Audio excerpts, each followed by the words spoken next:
XRP Future Millionaire. It's Thursday, May 30th, 2024 at 11:48 a.m. Eastern Standard Time. I have some official documents that we must read.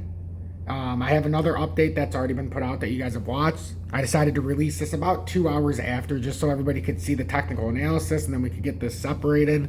So, this is an official document filed on May 29, 2024. We have to do our due diligence and read through 2 pages. I'll read through all the details. Please make sure to hit that like button. So this video is recommended whether you're watching on YouTube, TikTok. I even started putting this content on Facebook, and in the last month, I've gotten over 1,000 new followers on Facebook. So we're up over almost 1,300 there as well. On TikTok, not much new followers because I get they don't really pass my content, but there's over 19,000 of you following there.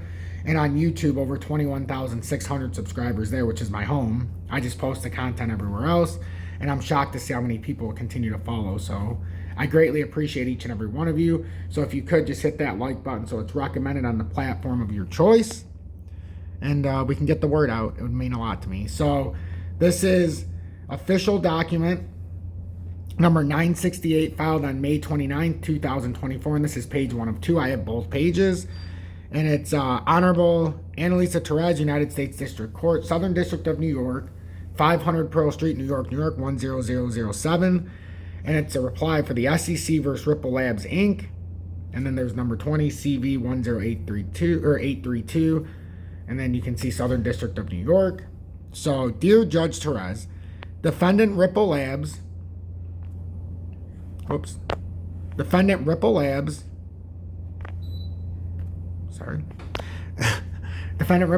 Ripple respectively submits this reply letter in further support of its motion to seal certain documents filed in connection with the SEC's motion for judgment and remedies, the remedies motion, and together the remedies materials. While many of the arguments continued in the SEC's brief were addressed in Ripple's opening papers, we write briefly to respond to two of the SEC's arguments in opposition. First, the SEC argues that information about Ripple's current financial condition is important to the court's determinations on remedies as to Ripple's historical conduct. PI's RESP in opposition, ECF number 966, as Ripple explained in its opposition to the SEC's remedies motion, that is incorrect.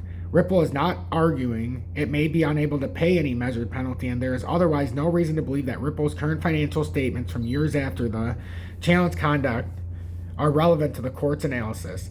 The SEC should not be able to force disclosure of Ripple's highly sensitive confidential financial information merely by raising arguments that have no basis, especially where the court can reject those arguments without consideration any of the highly confidential facts, or without considering any of the highly confidential facts. Even if the SEC's argument were plausible, Ripple has still established a valid, commonly accepted basis for sealing its confidential financial documents. A legitimate privacy interest certainly exists in the financial documents of a privately held company. Second, the SEC incorrectly asserts that Ripple's historical contracts have no continuing relevance between Ripple has changed how it sells XRP. Far from being stale information, as the SEC asserts, Ripple explained through the declaration of its chief financial officer that the terms of its contracts are confidential and future counterparties would gain substantial leverage from learning all of the individually negotiated terms of Ripple's past contracts. Declaration of Jonathan Billich, Chief Financial Officer, Ripple Labs, Inc., May 10, 2024, ECF number 924, declaration. As Ripple explained in its opposition to the SEC's remedies motion, which the SEC does not contest in its sealing opposition, Ripple is no longer selling XRP through over-the-counter transactions with the characteristics that the court determined were institutional sales at summary judgment. Ripple's current sales of XRP to customers for use in connection with Ripple's ODL, which is on-demand liquidity for those that don't know, product do not have relevant terms of the over-the-counter contracts, such as discounts offered to sophisticated counterparties. It says CID Ripple's remedies op brief ECF number 953 at 9. but that does not mean that the terms of past contracts are commercially irrelevant to Ripple's current business. Confidential business information dating back even a decade or more may provide valuable insights into a company's current business practices that a competitor would seek to exploit. Nor is the SEC correct to argue, and then it says, see page 1, we are at 6, that the price of XRP and other specific contractual terms in Ripple's over-the-counter contracts with sophisticated counterparties would have been required to be publicly disclosed even had they required registration with the SEC, with the Securities and Exchange Commission, as an investment contract.